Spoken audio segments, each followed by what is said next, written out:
আন্ডারওয়ার্ল্ডের নিয়ন্ত্রণ নিয়ে দ্বন্দ্বের জেরে পুরান ঢাকার ন্যাশনাল মেডিকেল কলেজ হাসপাতালের সামনে খুন হয় শীর্ষ সন্ত্রাসী তারিক সাইফ মামুন। 2 লাখ টাকার বিনিময়ে প্রকাশ্যে গুলি করে হত্যাকারী ভাড়াটে খুনি রুবেল ও ইব্রাহিমকে গ্রেফতারের পর সংবাদ সম্মেলনে একথা জানান ডিবি প্রধান শফিকুল ইসলাম। হত্যাকাণ্ডে জড়িত আরও 3 জনকে গ্রেফতার করেছে ডিবি। উদ্ধার করা হয়েছে হত্যাকাণ্ডে ব্যবহৃত পিস্তল।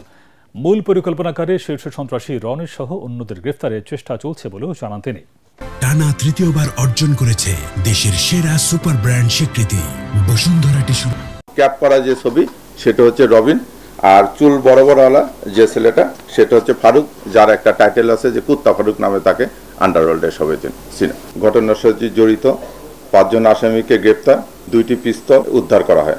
আসামিদের জিজ্ঞাসাবাদে জানা যায় যে সন্ত্রাসী রনি কর্তৃক আসামি ফারুকের সহায়তায় মামুনকে হত্যার একাধিক পরিকল্পনা ও প্রচেষ্টা গ্রহণ করা হয় এবং আগের পরিকল্পনাগুলো ব্যর্থ হওয়ার পর 10/11/2025 তারিখে ফারুকের হত্যাকাণ্ডের জন্য বেছে নেয়।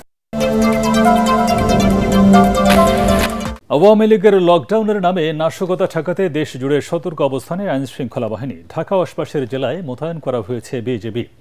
রাজধানীর কয়েকটি স্থানে ককটেল বিস্ফোরণের ঘটনা ঘটেছে। গাজীপুরে 4টি যাত্রীবাহী বাসে ও ব্রাহ্মণবাড়িয়ায় গ্রামীণ ব্যাংকের কার্যালয়ে আগুন দিয়েছে দুর্বৃত্তরা। এসব ঘটনায় দেশের বিভিন্ন স্থান থেকে 2 যুবলীগ নেতা সহ বেশ কয়েকজনকে আটক করেছে পুলিশ।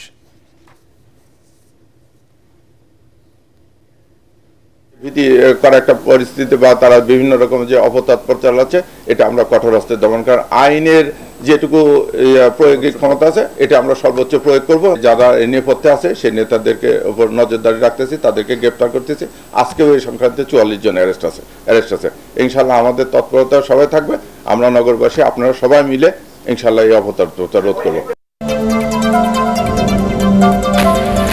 আওয়ামী লীগের আগুন সন্ত্রাস বন্ধ ও আইনশৃঙ্খলা ঠিক রাখতে রাজপথে থাকার ঘোষণা দিয়েছে জামায়াতে ইসলামী সহ সমমনা ইসলামী 8টি দল। ফ্যাসিস্টদের রুখে দিতে সকল দলকে রাজপথে নামার আহ্বান জানিয়েছেন জামায়াতের সেক্রেটারি জেনারেল মিয়া গোলাম পরওয়ার। আগামী 16 নভেম্বরের মধ্যে 5 দফা দাবি না মানলে প্রধান উপদেষ্টার বাসভবন যমুনার সামনে অনির্দিষ্টকালের অবস্থান কর্মসূচি পালনের ঘোষণাও দেওয়া হয়।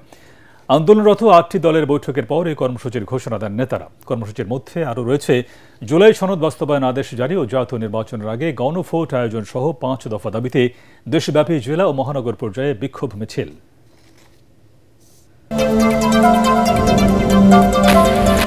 বিএনপি মহাসচিব মির্জা ফখরুল ইসলাম আলমগীরের সাথে বৈঠক করেছেন বাংলাদেশে ইউরোপীয় ইউনিয়নের রাষ্ট্রদূত মাইকেল মিলার। বিএনপি চেয়ারপারসনের গুলশান কার্যালয়ে বৈঠকে আসন্ন জাতীয় সংসদ নির্বাচন, প্রার্থী মনোনয়ন, নির্বাচন কমিশনকে সহায়তা প্রদান, পর্যবেক্ষক পাঠানোর সহ নানা বিষয়ে বিএনপির নীতি নির্ধারকদের সাথে আলোচনা হয়। পরে সংবাদ সম্মেলনে বিএনপির স্থায়ী কমিটির সদস্য আমির খসরু মাহমুদ চৌধুরী আইনশৃঙ্খলা পরিস্থিতি নিয়ন্ত্রণে সরকারকে আরও কঠোর হওয়ার পরামর্শ দিয়ে বলেন, সন্ত্রাসী কর্মকাণ্ড করে নির্বাচন বাধাগ্রস্ত করা যাবে না। বিএনপির প্রাথমিক প্রার্থী তালিকা নেতাকর্মী সহ দেশবাসীর কাছে গ্রহণযোগ্য হয়েছে দাবি করে তিনি বলেন, দেশ এখন নির্বাচনমুখী। ঐকমত্যের মাধ্যমে রাজনৈতিক দলগুলোর জুলাই সনদ স্বাক্ষরের পর এর বাস্তবায়ন পদ্ধতি নিয়ে বিতর্ককে অযৌক্তিক বলে দাবি করেন আমির খসরু। ইউরোপিয়ান ইউনিয়ন এই মুহূর্তে তাদের মনোযোগটা হচ্ছে নির্বাচনকে সুষ্ঠুভাবে সম্পন্ন করা। যেহেতু তাদের একটা বড় ইনভলভমেন্ট এই নির্বাচনে আছে, তারা চায় এই নির্বাচনটা সুষ্ঠুভাবে সমাধান হোক এবং দেশে গণতান্ত্রিক অর্ডারটা ফিরে আসুক। সন্ত্রাসী কর্মকাণ্ড তো যে কেউ, আওয়ামী লীগ কেন, যে কেউ করতে পারে।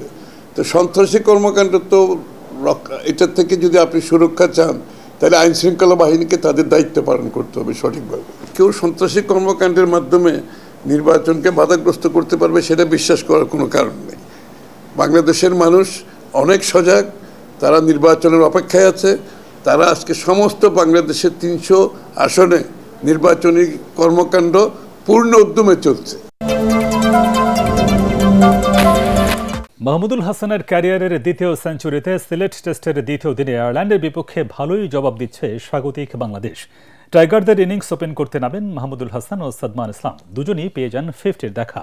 248 বলে তারা 168 রানের জুটি গড়ার পর ম্যাথু হামফ্রেসের শিকারে পরিণত হন সাদমান ইসলাম।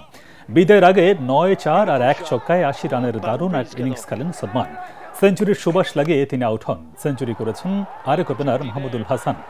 190 বলে 9-4 আর 1 ছক্কায় 100 রান পেয়ে যান জয়। 50 করেন আরেক ব্যাটার মমিনুল হক। শেষ খবর পাওয়া পর্যন্ত বাংলাদেশের সংগ্রহ 1 উইকেটে 304 রান।